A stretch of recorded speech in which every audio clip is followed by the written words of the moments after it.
लोग क्या कहेंगे, यही वह प्रश्न है जिसने अनगिनत संभावनाओं को जन्म लेने से पहले ही मार दिया है। तुम सोचते हो कि लोग तुम्हें देख रहे हैं। सच्चाई यह है कि लोग तुम्हें नहीं, अपनी ही छवि को देख रहे हैं जो तुम्हारे ऊपर थोप दी गई है। लोगों की राय कभी सत्य नहीं होती, वह सिर्फ उनके मन की स्थिति होती है, और अस्थिर मन स्थिर सत्य नहीं दे सकता।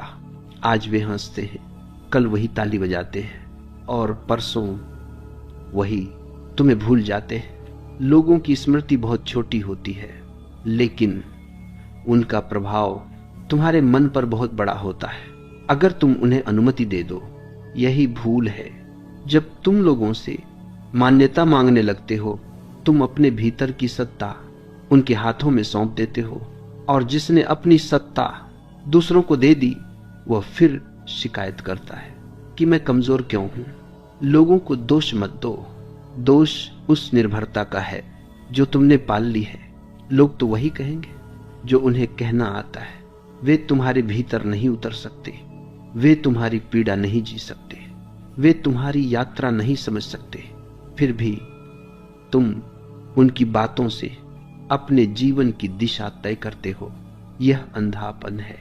जब कोई व्यक्ति सच में बढ़ने लगता है तो सबसे पहले लोग असहज होते हैं, क्योंकि तुम्हारा बढ़ना उनकी नींद में खलल डालता है। तुम उनका आईना बन जाते हो, और आईना अधिकतर लोगों को पसंद नहीं आता, इसलिए वे आलोचना करते हैं, मजाक उड़ाते, शब्दों से चोट पहुंचाते हैं।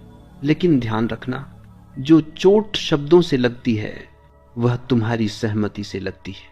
अगर तुम मौन रहो तो शब्द लौट जाते हैं। लोगों से लड़ने की जरूरत नहीं, लोगों से बचने की भी जरूरत नहीं, बस उनसे ऊपर उठने की जरूरत है।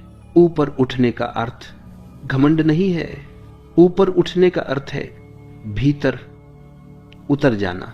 जो व्यक्ति भीतर उतर जाता है उसके लिए बाहर की भीड़ बस एक शोर रह जाती है, निर्णय नहीं। लोग पूछेंगे तुम इतना शांत कैसे हो, और तुम उत्तर नहीं दोगे, क्योंकि उत्तर देने की आदत अभी गई नहीं है उनमें। लोग स्पष्टीकरण चाहते हैं। शांत व्यक्ति को स्पष्टीकरण की आवश्यकता नहीं होती। तुम्हें सफाई देने की कोई जरूरत नहीं। सफाई वही देता है जिसे संदेह हो कि शायद वह गलत है। जो अपने सत्य में स्थिर है वह चुप रहता है। लोगों को यह चुप्पी कमजोरी लगती है, असल में यही सबसे बड़ी शक्ति है। भीड़ शोर करती है, व्यक्ति मौन में खड़ा रहता है, और इतिहास हमेशा व्यक्ति को याद रखता है, भीड़ को नहीं। तुम्हारा आज लोगों की नजरों में छोटा हो सकता है, लेकिन लोगों की नजर बहुत सीमित होती है। वे केवल परिणाम देखते हैं, प्रक्रिया नहीं। वे केवल शिखर देखते हैं, चढ़ाई नहीं। और जो चढ़ाई को नहीं समझते वे शिखर पर पहुंचकर अक्सर गिर जाते हैं। इसलिए जब लोग तुम्हारे रास्ते पर हंसे तो आभारी हो जाना। इसका अर्थ है तुम किसी अलग दिशा में चल पड़े हो। सही रास्ते पर हमेशा अकेलापन होता है। लोग साथ तब आते हैं जब मंजिल दिखने लगती है, और तब तुम्हें समझ आ जाता है कि यात्रा अकेले ही करनी थी। लोगों से डरकर अगर तुम रुक गए तो तुमने खुद को धोखा दिया, और यह धोखा सबसे गहरा होता है। लोगों को खुश करने में पूरा जीवन निकल जाता है, और अंत में न तुम खुश रहते हो न लोग, क्योंकि लोगों की अपेक्षाएं कभी समाप्त नहीं होती। आज वे कुछ और चाहते हैं, कल कुछ और परसों तुम्हें बदल देना चाहते हैं। इसलिए पहले ही दिन तय कर लो, मैं लोगों की सुविधा नहीं अपने सत्य के अनुसार जीऊंगा। यह निर्णय कठिन है, लेकिन यही मुक्ति है। जब तुम यह सीख लेते हो कि लोग तुम्हारी यात्रा का हिस्सा नहीं है, सिर्फ दर्शक हैं, तभी तुम स्वतंत्र होते हो। दर्शक ताली भी बजाते हैं, सीटी भी मारते हैं, लेकिन मंच पर तुम ही खड़े होते हो, और मंच पर खड़े व्यक्ति को दर्शकों की आवाज नहीं, अपने भीतर की आवाज सुननी होती है। आज अगर तुम लोगों से कटे हुए महसूस कर रहे हो तो यह बीमारी नहीं है, यह विकास का लक्षण है। हर जागरूक व्यक्ति इस दौर से गुजरता है, क्योंकि जब चेतना बढ़ती है तो भीड़ से दूरी बनती है, और यह दूरी दर्द देती है, लेकिन यही दूरी तुम्हें वह दृष्टि देती है जिससे समय को पहचाना जाता है। अभी समझ अधूरी है। गिरावट, यह शब्द सुनते ही मन डर से भर जाता है, जैसे कुछ गलत हो गया हो, जैसे जीवन ने पीठ फेर ली हो। लेकिन मैं तुमसे कहता हूं, गिरावट गलत नहीं है।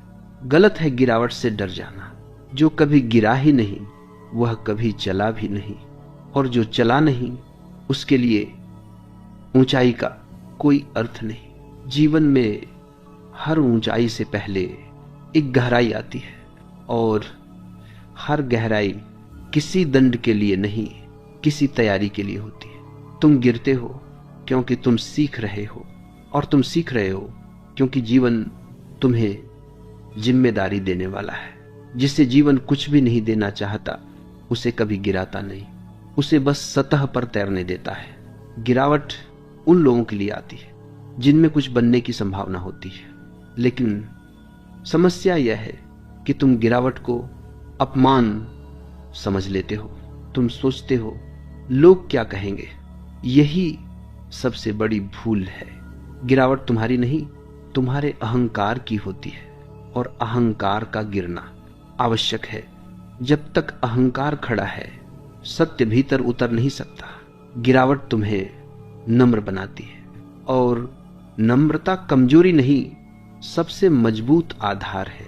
देखो वृक्ष को, जो सबसे ऊंचा होता है उसकी जड़ें उतनी ही गहरी होती हैं। गिरावट वही गहराई है जहां जड़ें बनती है। अगर तुम इस समय टूटे हुए हो, असफल हो या खाली महसूस कर रहे हो तो समझ लेना जड़ें बन रही हैं। लेकिन मन कहता है यह अंत है। मन हमेशा अतिशयोक्ति करता है। मन को नाटक पसंद है, सत्य को नहीं। सत्य शांत होता है, और गिरावट का सत्य यह है, यह अस्थायी नहीं है। कोई भी गिरावट हमेशा के लिए नहीं होती, लेकिन उससे सीखा गया पाठ हमेशा साथ रहता है। जो व्यक्ति गिरावट में अपने भीतर उतर जाता है वह उठने पर अडिग होता है, और जो गिरावट में खुद को कोसता है, दूसरों को दोष देता है, वह उठकर भी कमजोर ही रहता है। इसलिए गिरावट में सबसे जरूरी बात है मौन। शोर मत मचाओ, घोषणा मत करो कि मेरे साथ गलत हुआ। जीवन से शिकायत दरअसल जीवन को न समझ पाने का सबूत है। गिरावट में अपने कर्मों को देखो, अपने निर्णयों को देखो, अपने डर को देखो। यह आत्मनिरीक्षण दर्द देता है, लेकिन यही दृष्टि देता है, और बिना दृष्टि के कोई भी ऊंचाई खतरनाक होती है। कई लोग जिनका समय आया वे गिर गए। क्यों? क्योंकि वे भीतर से खाली थे। ऊपर पहुंचे लेकिन भीतर कुछ था ही नहीं जो उन्हें संभाल सके। इसलिए जीवन पहले ही गिराता है ताकि जब ऊपर ले जाए तो गिराए।